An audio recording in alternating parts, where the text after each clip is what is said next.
Assalamualaikum warahmatullahi wabarakatuh. Sahabat Dreamzone, kami sekarang lagi siap-siap city tour di Madinah dan akan menemani travel Tira. Yang mau mengantuk saya tak mau karena ini ziarah melihat ziarah itu untuk apa? Melihat bagaimana jejaknya Rasulullah berperang dan berjuang. Itu ini yang ziarah yang kita mau pergi lihat. Maka sesungguhnya siapa yang tidur dan satu jengkal yang ada kita mulai bis bergerak, rugi kalau tidak tahu.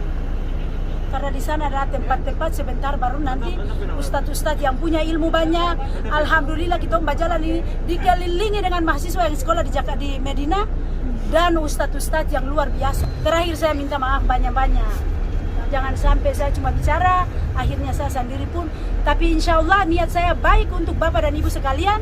Insya Allah saya tidak, mudah-mudahan Allah jaga saya. Karena saya ingin bagaimana apa yang dirasakan orang-orang lain yang untuk menikmati di sini. Semua Bapak dan Ibu menikmati. Takbir. Allahu Akbar. Assalamualaikum warahmatullahi wabarakatuh. Bapak Ibu, saya orang tua semua yang saya cintai. Alhamdulillah, segala puji hanya milik Allah. Alhamdulillah atas segala nikmat Allah. Alhamdulillah atas segala karunia Allah Subhanahu wa taala. Kita bersyukur kepada Allah Subhanahu wa taala karena pada pagi yang berbahagia ini Allah berikan kita orang kesempatan untuk melaksanakan salah satu agenda kita untuk ziarah. Alhamdulillah, yang mana tara semua Allah berikan kesempatan itu walaupun mereka yang sudah tiba di sini. Alhamdulillah. Salawat dan salam tara lupa kita orang sampaikan kepada baginda Nabi Muhammad sallallahu alaihi wasallam serta keluarga dan para sahabatnya yang mana dengan pengorbanan mereka sehingga alhamdulillah sampai detik ini kita orang dapat menikmati nikmat terbesar di Islam di muka persada bumi ini tanpa harus kita orang korbankan kita orang punya jiwa, raga, harta sebagaimana para nabi dan sahabat yang telah mendahului kita. Alhamdulillah. Bismillahirrahmanirrahim. Bismillahirrahmanirrahim. Allahu Akbar. Allahu Akbar. Allahu Akbar. Subhanalladzi sakhkhara lana hadza wa ma kunna lahu muqrinin wa inna ila rabbina lamunqalibun.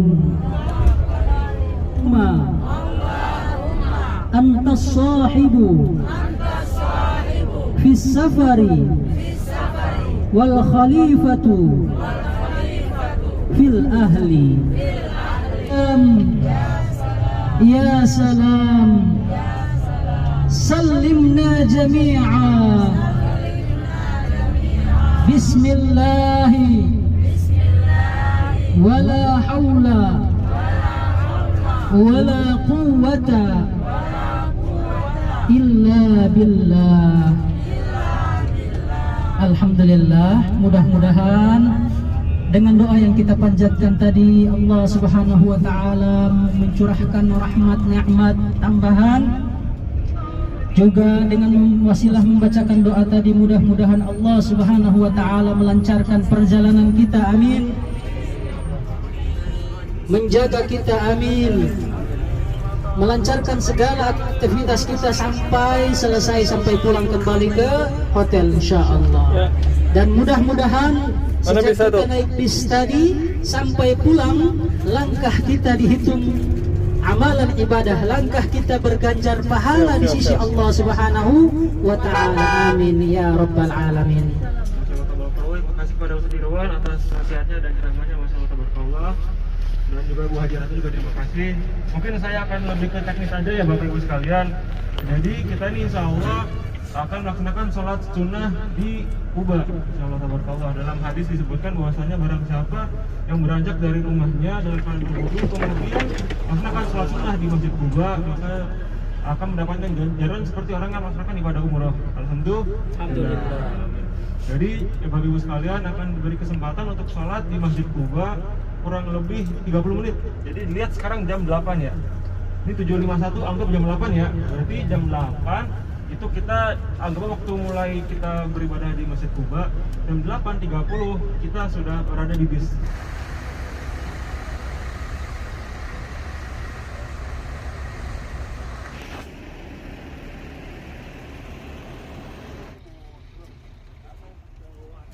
Kemudian halal, kemudian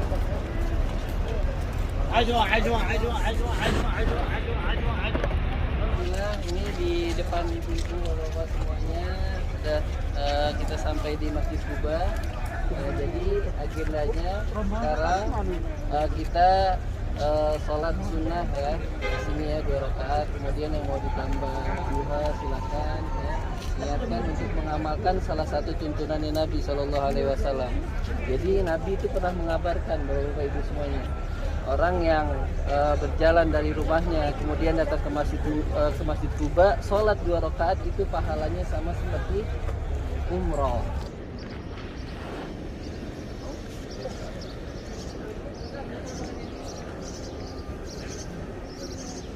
segera kumpul ya.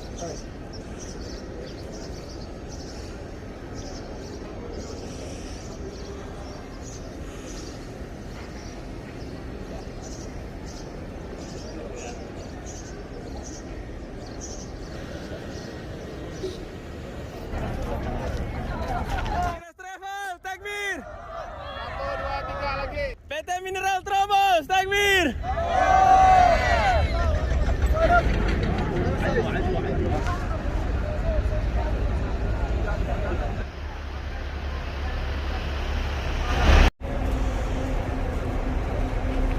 Tolong semua itu mobil. Alhamdulillah kita sudah sampai di kebun kurma.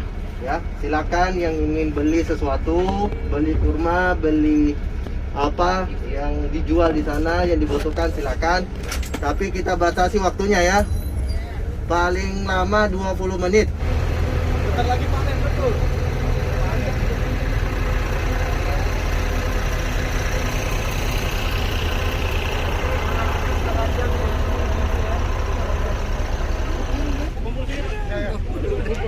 Salam sukses selalu insyaallah. Sekarang alhamdulillah kita berada di pohon kurma. Insyaallah semoga doakan kami supaya kami bisa menjalankan ibadah dengan sebaik-baik. Ikhlas. Amin. Mantap.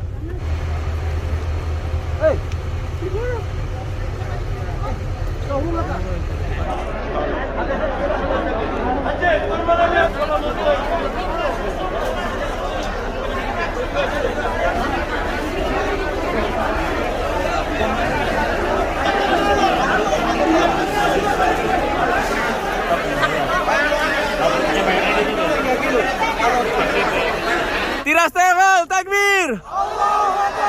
PT Mineral Trobos, takbir! Masya Allah, di mana kita? Kebun kurma! Dorang petugas, ibu-ibu, bapak-bapak tidak ikut baku perang. Dorang petugas tidak ikut baku perang karena peperangan itu terjadi di depan saya ini.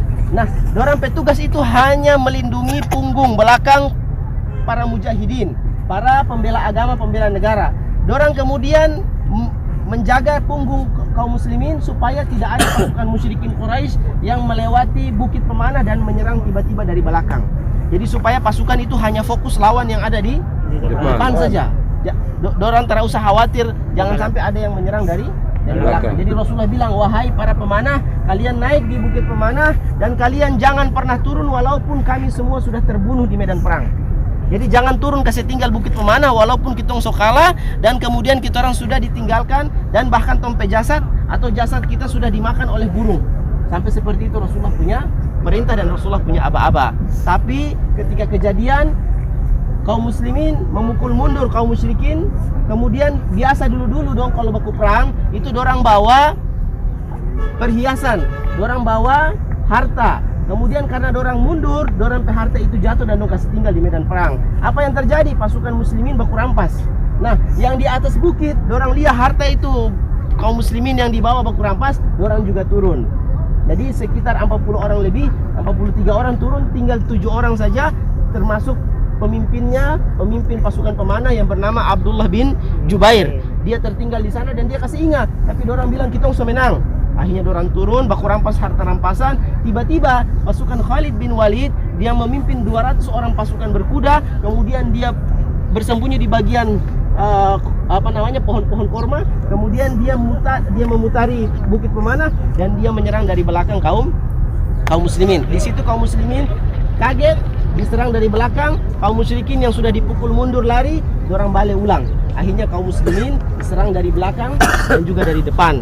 Istilahnya itu dapat sandwich, dapat gempel begitu. Akhirnya di situ kaum muslimin kemudian kocar-kacir dan Rasulullah SAW kemudian mundur di bukit ini, Zaman rahmat Allah Subhanahu Wa Taala.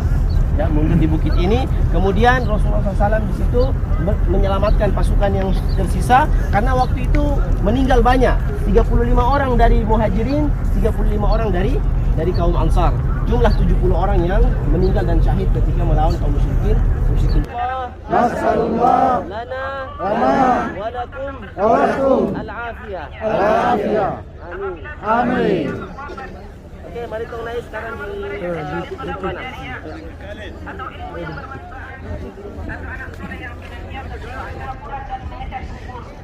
Atau membangun dan memberi sekitar di atasnya. Dari Jabir radhiyallahu anhu. Ibu-ibu, bapak-bapak, bayangkan kita orang kembali 1400 tahun yang lalu.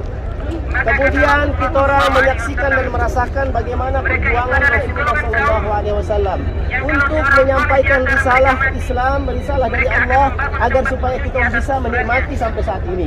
Ibu-ibu bayangkan, bapak-bapak bayangkan 700 pasukan melawan 3000 pasukan. Tapi Rasulullah tetap berhadapan dan Rasulullah tetap menghadapi 3000 pasukan itu. Itu bukan untuk siapa-siapa tapi melainkan untuk bapak-bapak dan ibu-ibu yang ada saat ini. Supaya kita bisa menikmati Islam hasil daripada pengorbanan para sahabat, keringat, darah, jiwa dan raga mereka. Bapak-bapak, ibu-ibu yang rahmati Allah Subhanahu Wa Taala. Di sana yang tadi kita ucapkan salam, itu adalah tempat kubur para syuhada Uhud. Orang-orang yang meninggal demi supaya Islam sampai ke kita orang semua. Demi supaya Islam bisa kita nikmati, kita sampai keluarga dan kita sampai anak cucu. Bapak-bapak, ibu-ibu yang rahmati Allah Subhanahu Wa Taala. Di kaki yang kita orang pijaki ini, di tempat ini ada 50 pasukan pemanah. Sama dengan yang tadi saya bilang, dorang tidak ikut baku perang. Dorang cuma berjaga di sini untuk melindungi pasukan muslimin yang ada di hadapan sini. Jadi pasukan muslimin ada di hadapan, kemudian yang tadi di sebelah sana yang kita berkumpul, di situ kaum muslimin kemudian berperang dengan kaum muslimin. Pasukan pemanah tidak kemana-mana. Orang hanya berdiam, jangan sampai ada pasukan yang lewat dari belakang kemudian menyerang dari belakang secara tiba-tiba. Nah, kaum musyrikin itu terbagi menjadi 3 dompet pasukan. Bagian tengah atau disebut bagian pusar, kemudian bagian sebelah kanan, sayap kanan, dan juga sayap kiri. Bagian tengah dipimpin oleh Abu Sufyan, pasukan infanteri yang paling besar. Bagian sebelah kiri atau sayap kiri pasukan dipimpin oleh Ikrimah bin Abi Jahal. Kemudian yang bagian sayap kanan dipimpin oleh Khalid bin Walid dengan 200 pasukan berkuda. Di bagian sebelah sana, Bapak Ibu yang rahmati Allah Subhanahu Wa Taala. Nah, bila terjadi peperangan, dia tunggu-tunggu sampai pasukan pemanah itu lengah, turun dari bukit pemanah, dan ketika hal itu terjadi, kaum muslimin yang ada di sini di bukit pemanah sebanyak 40 orang lebih turun, baru dia pacu kuda, dia putari bukit ini, kemudian tiba-tiba dia menyerang dari belakang kaum muslimin. Disitulah berbalik keadaan. Tadinya kaum muslimin yang berjumlah 650 melawan sekitar 3000 atau 2000 lebih, itu so bisa pukul mundur. Tapi ketika pukul mundur, harta rampasan berserakan, dorang baku rampas.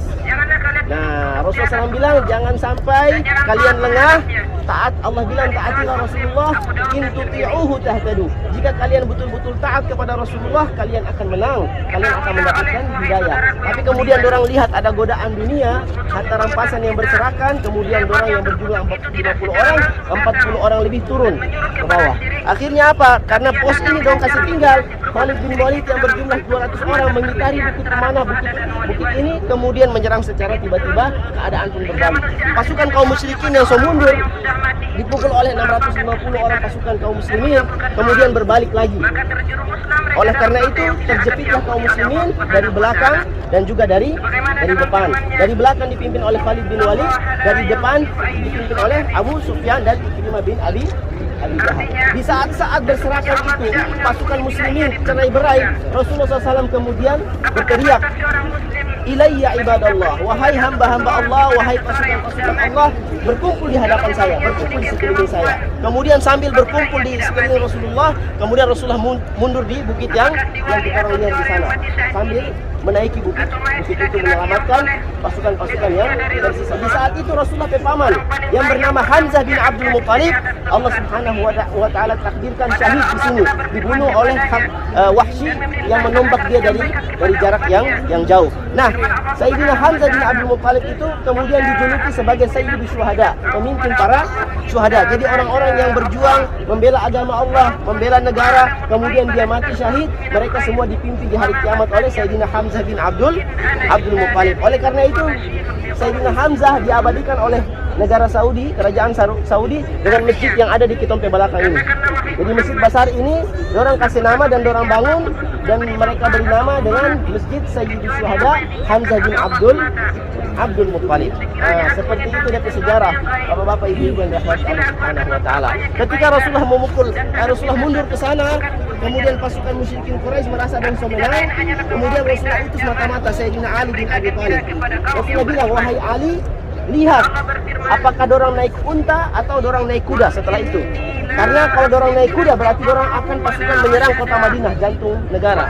Tapi kalau dorang naik unta berarti dorang akan pulang ke kota Mekah." Tapi kemudian Sayyidina Ali bin Abi Thalib memata-matai, dan dia kembali menyampaikan informasi bahwasanya, "Wahai Rasulullah, pasukan Quraisy, musyrikin Quraisy, mereka tidak menunggangi kuda tapi mereka menunggangi unta." Nah, itu berarti menandakan mereka akan mundur ke Mekah. Tadinya kalau orang menyerang Madinah, Rasulullah juga akan menyerang dari belakang. Seperti itu sejarahnya perang Uhud. Kenapa bapak-bapak ibu-ibu kita orang sampai di kota suci, kita pergi umrah haji, disunnahkan kita ziarah tanpa ini? Kenapa? Untuk kita ambil pelajaran bahwa andaikan kaum pasukan pemanah mentaati Rasulullah, tidak turun dari mereka punya pos penjagaan, pasti skor atau hasil dari peperangan itu akan menang. Tapi karena dorang kasih tinggal, dorang tara dengar Rasulullah punya perintah, akhirnya keadaan berbalik menjadi kalah. Saat ini kita orang kaum muslimin dalam keadaan tidak menang, ya, kaum muslimin seluruh dunia dalam keadaan kebanyakan tertindas. Kenapa? DP sebab hanya satu saja, karena kita orang belum mendengarkan perintah Rasulullah SAW secara sempurna, secara utuh. Allah Subhanahu wa taala memberitahukan kepada kita orang agar kita orang udkhulu fis silmi kafah. Wahai orang-orang beriman, masuklah ke dalam Islam dalam keadaan yang kafah, yang sempurna, yang tidak ada kekurangan di dalamnya.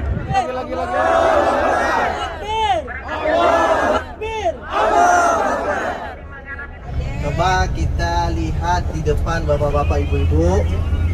Depan kita ada dua menara, ya, warna putih. Menara itu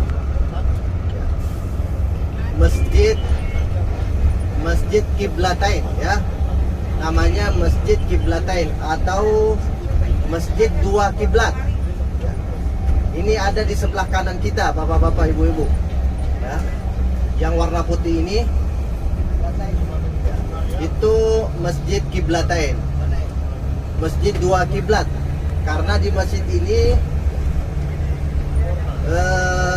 umat Islam pertama kali sholatnya menghadap Baitul Maqdis, kurang lebih 16 bulan, ya. Setelah itu turun perintah di tahun kedua Hijriah untuk, karena turun perintah datang sahabat ya dari kota Nabi yang mendengarkan perintah itu dari masjid Nabi ya ke tempat ini.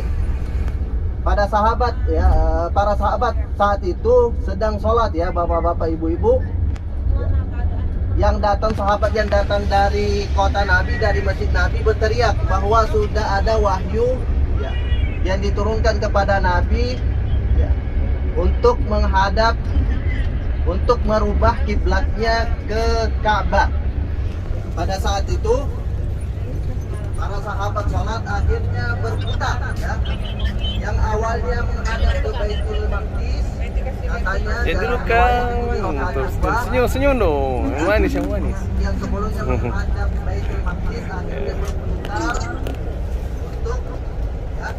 untuk menghadap ke Ka'bah. Ada Masjid Khandaq ya.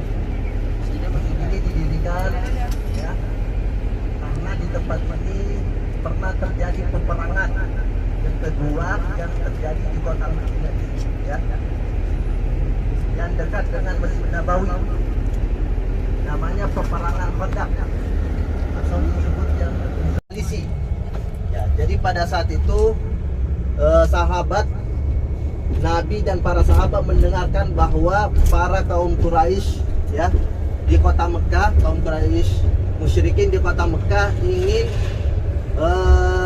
datang kembali ke kota Nabi ya, datang ke kota Madinah untuk memerangi ya Nabi dan kaum muslimin.